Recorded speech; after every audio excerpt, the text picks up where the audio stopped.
Hey, welcome back. We got the chapter 27 review session tonight. Talk a little bit about what we're going to do. Of course, we'll go over some key advice. We'll go over some selected key terms and figures.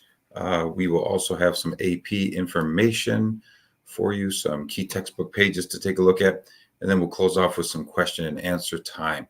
Let's get started with some of the key advice. Make sure that you're writing things down from this session. I think that's where you're going to get the most for your time being here. Make sure you read through your notes several times through. It was a 5-section chapter, so you want to make sure that you're getting that done. Use the review sheet to quiz yourself.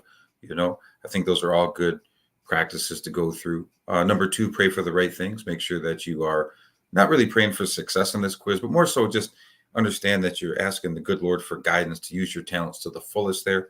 And of course, say the prayer of gratitude. Make sure that you thank the good Lord for all the blessings that have been bestowed upon you.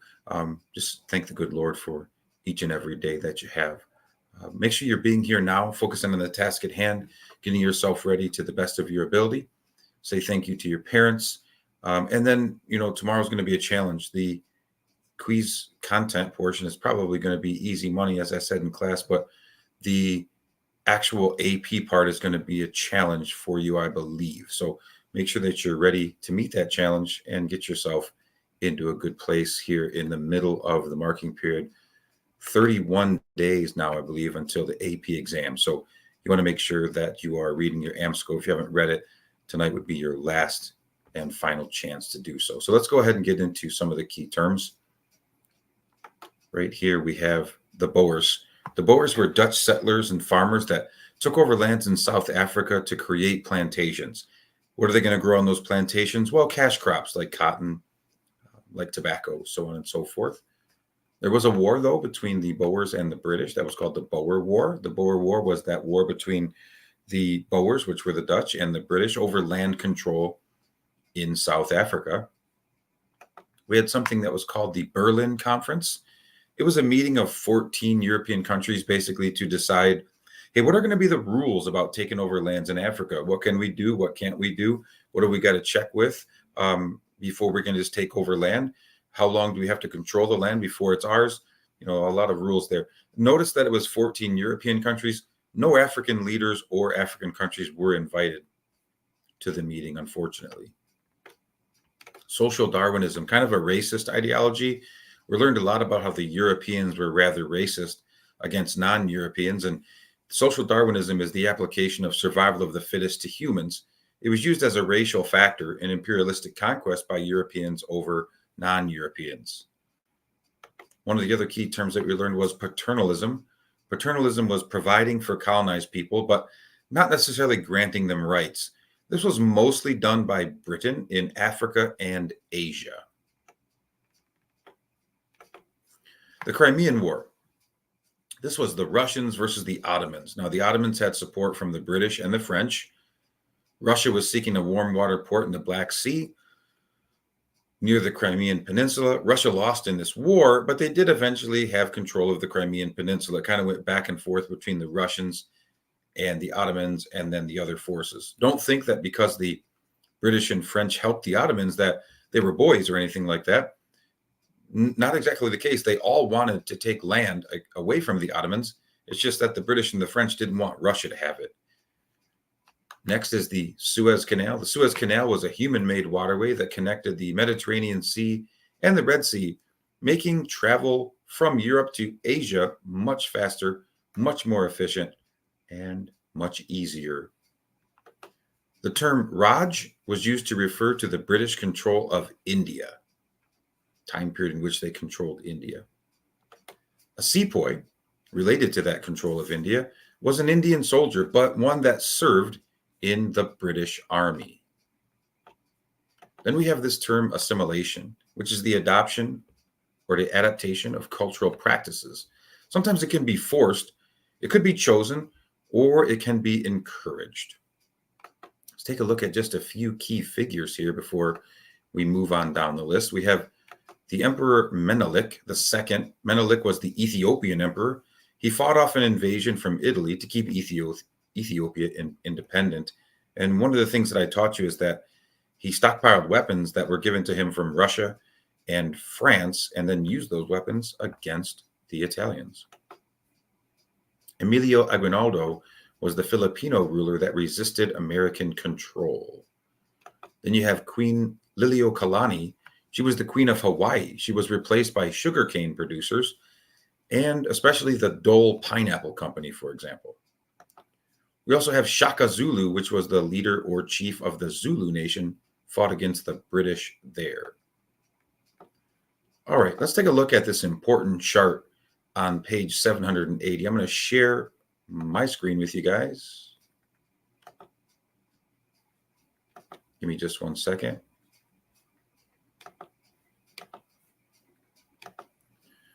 Okay, I have a screenshot of page 780 right here, which I think is really important to know. I did show this in class, but you need to know the different forms of imperialism.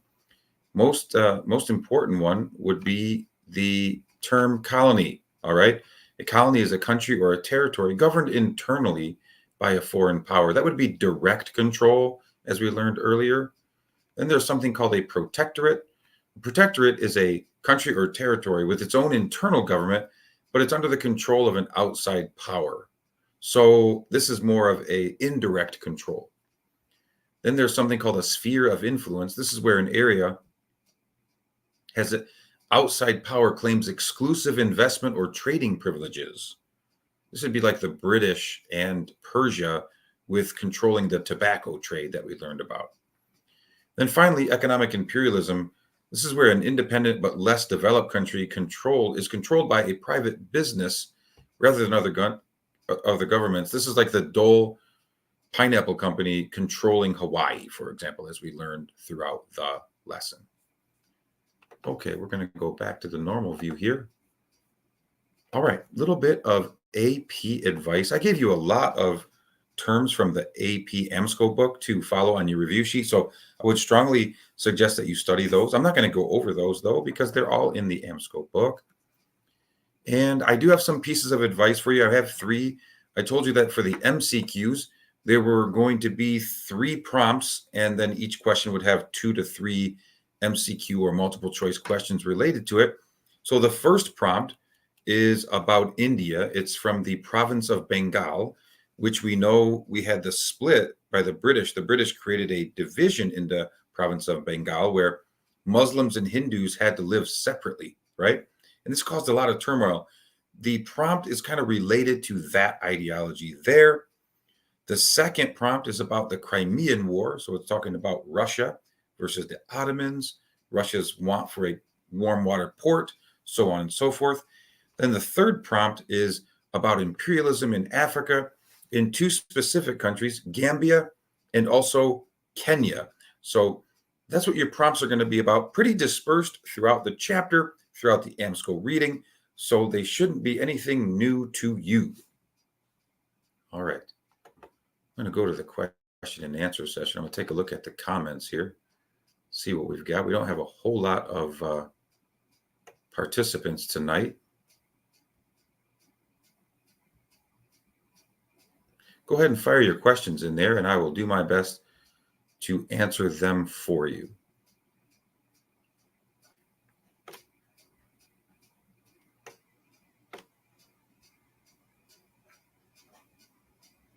Any questions?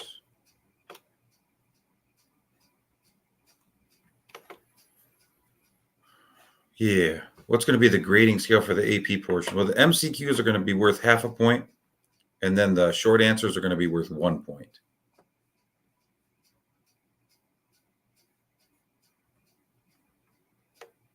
Other questions? Yep. If you look on your review sheet, all of those terms that are on there are bold terms. So that should give you a clue there.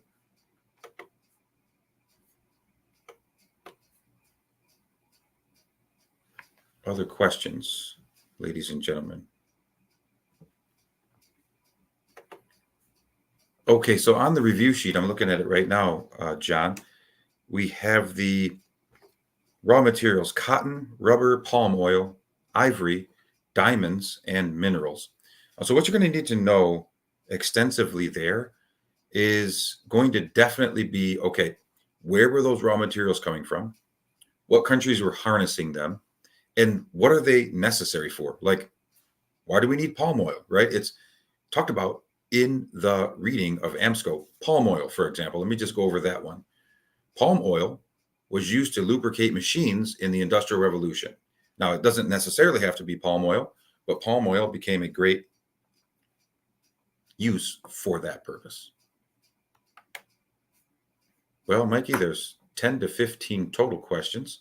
We know that 8 are MCQs, so the math will tell you the answer of possibilities.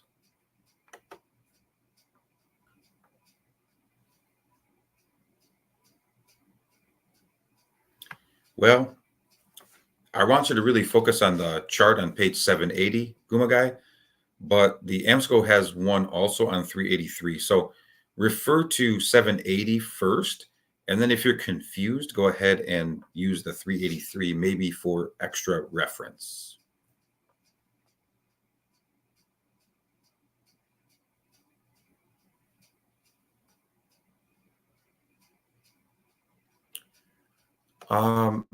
Yeah, what I'm saying here is know the essential questions. So in AMSCO, at the start of every topic, like 6.1, for example, it has an essential question. If you know the answer to that essential question, then you have at least the basic idea.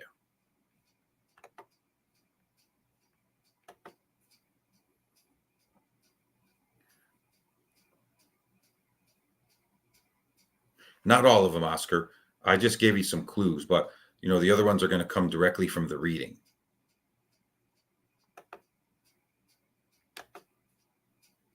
No, absolutely not. No, I can throw anything from the reading on those comprehension questions.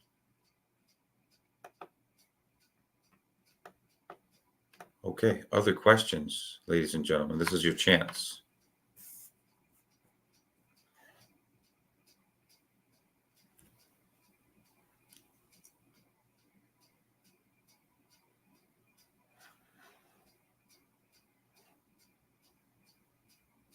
Okay, I'm not seeing any questions there. So I want to wish you best wishes on the quiz for tomorrow. Make sure that you guys do your due diligence, study your review sheet, making sure that you know all of the different terms that you must know from the AMSCO reading, and then we can kind of go from there.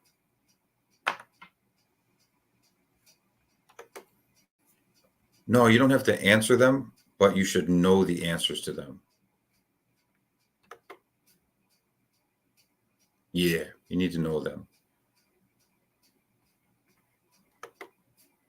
Short answer questions. You're going to have to write your response.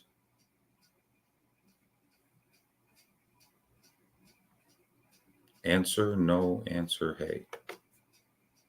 What's up, brother? Check Tuesday.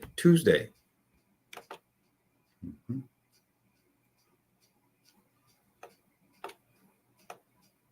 All right. Anybody else?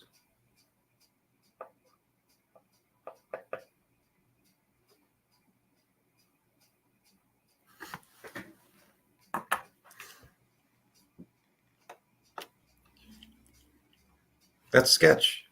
He's famous. Anybody else have questions?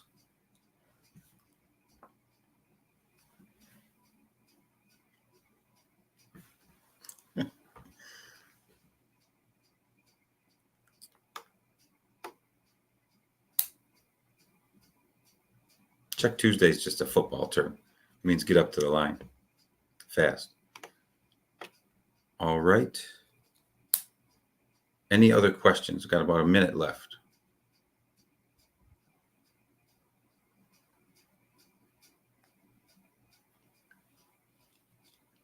Okay, I saw that you checked in.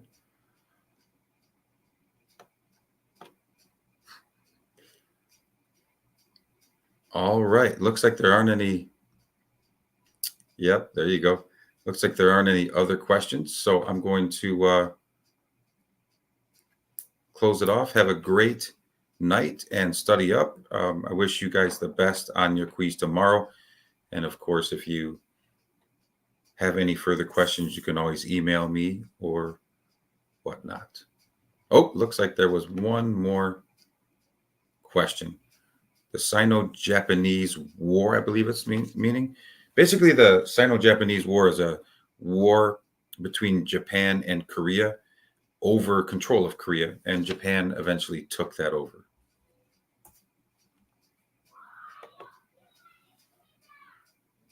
Oh boy, somebody's getting in trouble. Okay. All right. If there are no further questions, have a great night. I appreciate all of you, and we'll see you tomorrow.